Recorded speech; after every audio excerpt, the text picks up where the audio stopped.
માસા bottle તો હારી એવી કા આ બોટલ હારી છે માટીની ટાઢું ટાઢું પાણી રે તો આપણે નડે નહીં આપણે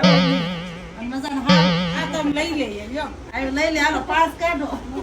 જોવો માસીએ તો 5 બોટલનો ઓર્ડર આપી દીધો તો બેનું તમે હોત ને માટલા ને એવું લેવા પૂગી જાજો પવનપુત્ર માટલા ભંડારમાં બેનું અહીંયા તમે ક્યાંય ન જોયા હોય ને એવા મસ્તીના રૂડા ને રૂપાળા માટલા મળે છે અને વળી એક જોવો ને એક ભૂલો એવા અને રેડવેટ ને પ્રજાપતિ કંપનીના 100% માટીના જ માટલા મળે છે અને અહીંયા તો નાના છોકરાઓ માટે સ્પેશિયલ માટલું હતું તમારે ટેણિયા એમ કહે ને મમ્મી મને ફ્રીજનું પાણી પીવું એટલે તમારે કહેવાનું તારી મશીના ભાણિયા સાનું મનો ઢીંગલામાંથી પાણી પી લે અને ખાલી માટલા જ નહીં દહીં હંડી શાક બનાવવાના પાટિયા માટીની પાણીની બોટલ નોનસ્ટિક તાવડી માટલાની સ્ટીલની ઘોડી માટીના દીવા અને ઢેબરા અને પરોઠા બનાવવાની તાવડી પણ અહીંયા મળે છે પછી ચોમાસા માટે તો સ્પેશિયલ સિરામિકના કુંડા પણ પવનપુત્ર માટલા ભંડારમાં તમને મળી જાય એટલે બેનું એકવાર જોઈન બધું જોઈ આવજો અને આપણું પેજ ફોલો કરી લેજો આવું નવું તમારે હાટું લાવ્યા કરે મારી બેનું